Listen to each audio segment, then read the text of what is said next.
হলুদের চাদরে মোড়ানো বিস্তীর্ণ ফসলের মাঠ, হালকা বাতাসেই যেন দোল খাচ্ছে সরিষা ফুল।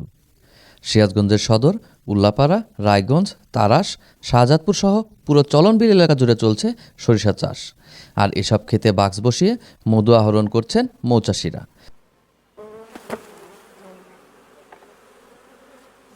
পরে বিভিন্ন পাত্রে ভরে মধু পাঠানো হয় দেশের বিভিন্ন জেলায়। চলতি মৌসুমে আবহাওয়া অনুকূলে থাকায় উৎপাদনও ভালো, এতে খুশি মৌচাষিরা।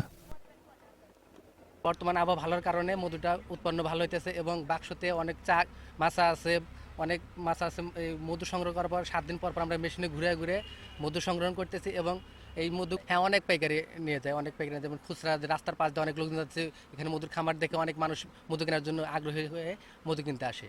সিরাজগঞ্জ মধু উৎপাদনের জন্য আমি মনে করি চলন বিল দিয়া আপনার উল্লাপাড়া, সিরাজগঞ্জ, রায়গঞ্জ, তারাস এদিক দিয়ে শুধু এবার শস্যার ফুল এবং শস্যার ফুল ভালো থাকার কারণে আমরা মধু আমরা ইনশাল্লাহ ভালো পাচ্ছি।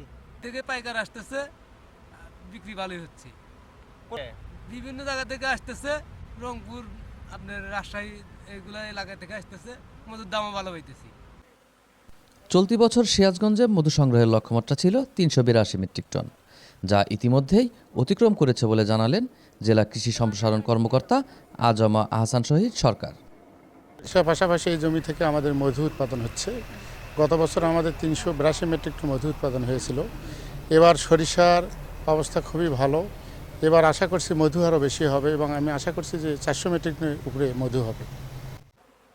সরিষা ক্ষেতে মৌবক্স থাকায় ফুলের সঠিক সময়ে পরাগায়ন হচ্ছে, এতে সরিষার উৎপাদন ভালো হবে বলছে কৃষি বিভাগ।